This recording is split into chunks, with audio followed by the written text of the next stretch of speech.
মেয়েটার সাথে প্রথম অবস্থাতে আমি ওকে ফোন দিছিলাম, একটা নাম্বার বানিয়ে দোকানে বসে থাকা অবস্থায় ফোন দিয়েছিলাম, মানে রং নাম্বারে ফোন দিয়েছিলাম। দেওয়ার পরে ও আমার সাথে কথা বলতে চাইছিল না। তারপরে মানে আমি ওই জোর করে ওর সাথে কথা কথা বলবে না, এরকম একটা প্ল্যান ছিল যে বলবে না। তো তার 2-4 দিন পর আবার আমিও কথা বলছি।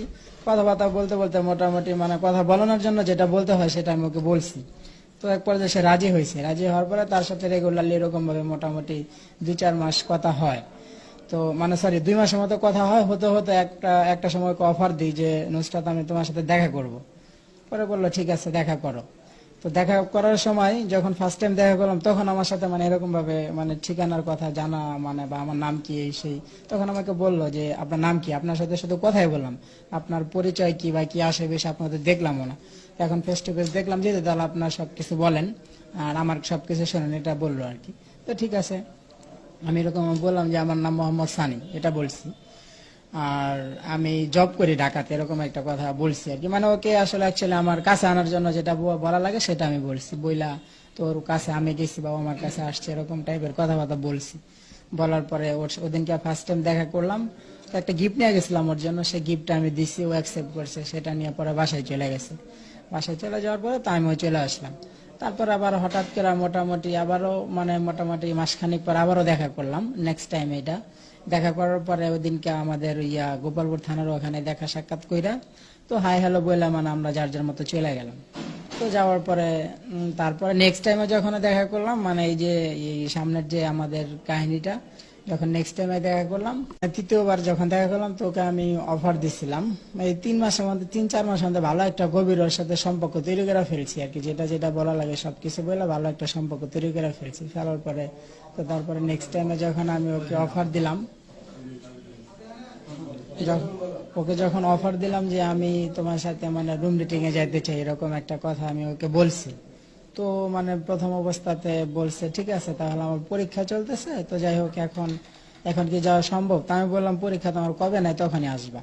এটা আমি মেয়েটাকে বললাম। তো আমার মেয়েটা আমাকে বললো যে হয়েছে আমার মানে সামনে মানে আমি যেদিনকে গেছি যে সামনে সোমবার আমার পরীক্ষা থাকবে না, তো সোমবারে আমি ফিরে আসি। তখন আমি বললাম ঠিক আছে তাহলে সোমবারে আমি আসবো, এরকম ভাবে বইলা ওর সাথে কনফার্ম করলাম।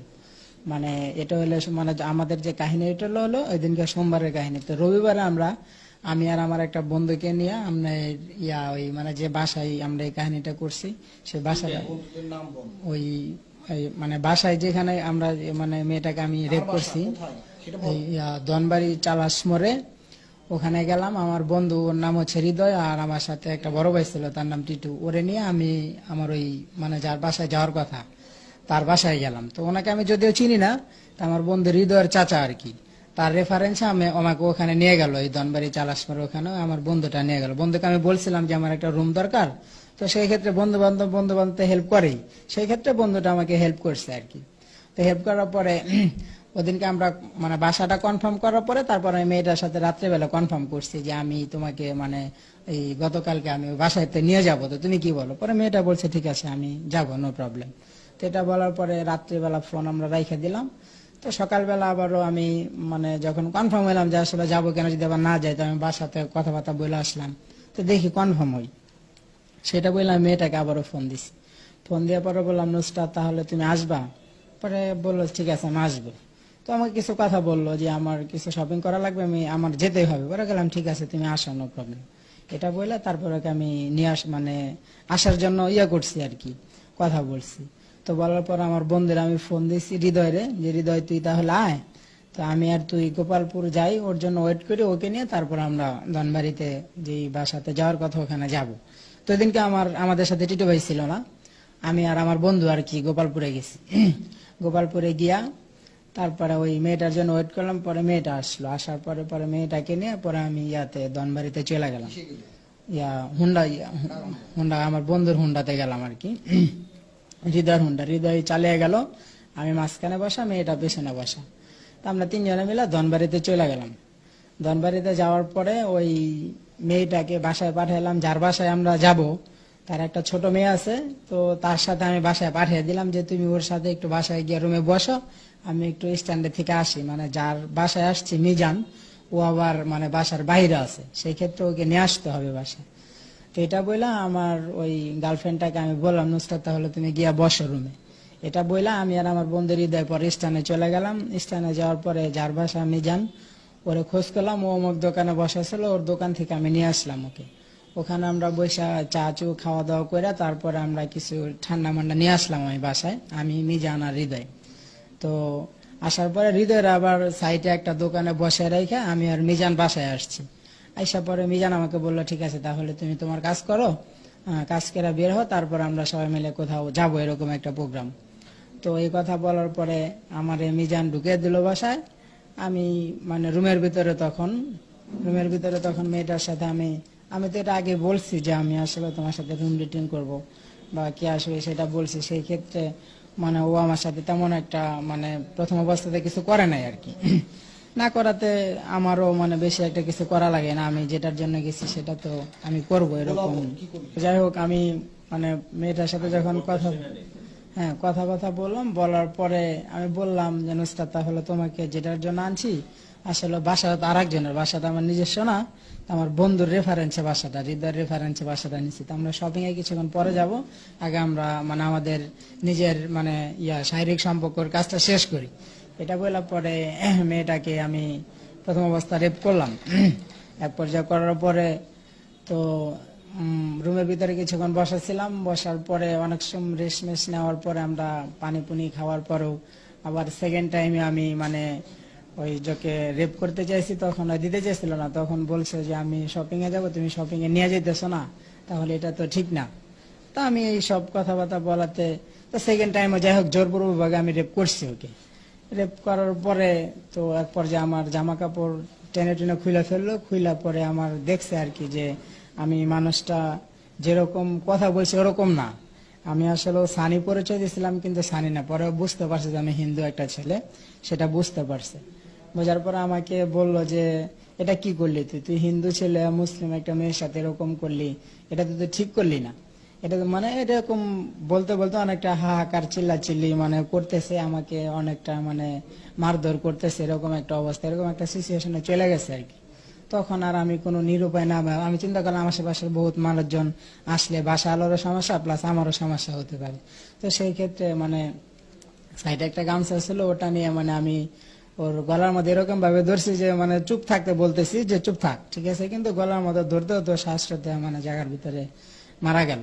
যখন মারা গেল আমি ভয় পেয়ে গেলাম ভাই যে আসলে এটা কি করলাম, আমি এটা তো আমি করতে চাইছিলাম না, তারপরে হয়ে গেল যাক, এখন ওটা আমি নিজে মেরে ফেলছি, এখন আর কি করার। পরে আমার বন্ধু মিজান আর হৃদয়ে বললাম তাহলে এটা কিভাবে কি করা যায়, তো এটা তোমরা আমার সাথে একটু হেল্প করো, তো আমার একা একা ভয় লাগতেছে। সেটা বলার পরে হৃদয় আর মিজান বললো তাহলে তুমি কিছু টাকার ব্যবস্থা করো, আমি সিএনজি রিজার্ভ করে নিয়ে আসতেছি, আমরা তোমার সাথে লাস্ট আমরা যে কোনো ভাবে হোক যে কোনো জায়গাকে আমরা ফেলে দেবো। সেটা বলার পরে আমি কিছু টাকার ব্যবস্থা কইরা মিজান আর হৃদয়ে দিলাম, পরে সিএনজি রিজার্ভ করে নিয়ে এসে পরে রুম থেকে আমরা লাস্টটা বের করি হচ্ছে তখন মোটামুটি 10টা-11টা বাজবে রাত্রি এরকম সময়। তখন আবার টিপটিপ বৃষ্টি ছিল, সেই জন্য ভাবলাম যে যত রাত্রি হবে তত আমাদের জন্য ভালো হবে, যেহেতু এখন মেয়েটাকে মেরে ফেলছে, এখন আর কি করার, নিজে বাঁচার জন্য আমি মারছি। এটা ভাবে পরে আমি মেয়েটাকে নিয়ে আমরা তিনজনে মিলে ওই ওটা কি বলে যমুনা নদীর ওখানে আর কি আমরা তিনজনে মিলে ফেলে দিছি। আর মেয়েটার ব্যান্টি ব্যাগ ছিল, তারপরে একটা মোবাইল ছিল, ওটা আবার ওই যে গাড়ি চালাইছে মিজান সে আবার মানে নদীর যে স্রোত ছিল ওইখানে, ওই স্রোতের ওখানে মোবাইল টোবাইল সহ সবকিছু ফেলে দিয়ে পরে আমরা যার যার বাসায় চলে আসি। হ্যাঁ না, আমাকে অনেকটা মারধর করলো, তারপর একটা চিল্লাচিল্লি করতেছিল যে এটা তুই কি করলি, এই সেটা তো ঠিক নেই, এটা বলে অনেকটা চিল্লাচিল্লি করতেছিল। জানালা লাগানো ছিল তো জানলা একটা এক পর্যায়ে খোলার চেষ্টা করতেছিল, তো দুজনের ভিতরে দস্তাদস্তি করার সময় পরে এক পর্যায়ে আমি গামছা দিয়ে তার গলার ভিতরে আর কি পেঁচিয়ে ধরি যে চুপ থাক এরকম চিল্লাচিল্লি করিস না, যা হওয়ার রয়েছে এটা চুপ থাক, এরকম ভাবে গামছা দিয়ে পেঁচিয়ে যখন ধরে রাখি কিছুক্ষণের ভিতরেই সে মারা যায়। তারপরে আর কি লাশটা আমরা নিয়ে ফেলে দিয়েছি, এটাই হলো মূল উদ্দেশ্য। আসলেও এখন আমি বুঝতেছি এটা আমার উচিত হয় নাই, কিন্তু তখন ওই সময় আমি আসলে বুঝতে পারি নাই কি মানে কি থেকে কি করে ফেলবো, এটা আসলে তখন আমার বোঝা উচিত ছিল, কিন্তু তখন আসলে আমি বুঝতে পারি নাই। ছিল ওর যখন আমি রং নাম্বারে কথা বললাম তখন ওর বয়সটা অনেকটা ভালো লাগছিল, আর ফার্স্ট টাইম যখন দেখা করলাম তখন দেখে আমার অনেকটা একটু চয়েস ছিল আর কি, এটা হলো মূল উদ্দেশ্য, ভালো লাগছে সেই জন্য। চয়েস তো চয়েসটা আর কি, মানে দেখে ভালো লাগছে যে ওকে, ওর সাথে আমি কথা বলবো, ফ্রেন্ডশিপে যাব। পৃথিবীতে তো অনেক মানুষ আছে, অনেকটাই ভালো লাগে, কিন্তু মানে উদ্দেশ্যটা কি আসলে? উদ্দেশ্য আমার চিন্তা ছিল, উদ্দেশ্য ওকে আমি মানে ভোগ করব, এরকম একটা উদ্দেশ্য ছিল আমার, আর সেটা আমি করতে পারছি। কিন্তু করার পরে আমি এরকমটা হয়ে গেলাম, বা এরকম ভাবে আমি মানে বুঝতে পারি নাই কি থেকে কি করে ফেলবো আমি, মানে ভয়ে আমি নিজে আতঙ্ক হয়ে গেছিলাম। হয়ে তারপরে আর কি আমি নিজেই কাজটা করলাম, আর কি করব। না স্যার, এরকম ভাবে আগে পূর্বে কোন রকম মানে কোনো মেয়েদের সাথে মানে এই টাইপের কোনো ব্যবহার আচার করি নাই। আগে আমি ঢাকাতে থাকছি, অনেক মেয়েদের সাথে চলাফেরা করছি, তবে এরকম টাইপের কখনো কোনো সিনকেট হয় নাই আর কি। তো ওর সাথে এরকম হওয়ার পিছনে কারণ? ওর সাথে ওই যে মানে আমি যখন ওকে রেপ করলাম, ও আমাকে অনেকটা গালিগালাজ দিতেছিল, তারপরে আমাকে অনেকটা মারধর করতেছিল আর কি। তা আমি আসলে নিজেও অসহ্য হয়ে গেছিলাম, অসহ্য হয়ে পরে আর কি আমি ওকে মেরে ফেললাম। আচ্ছা, আপনি হচ্ছে যে যখন ধরেন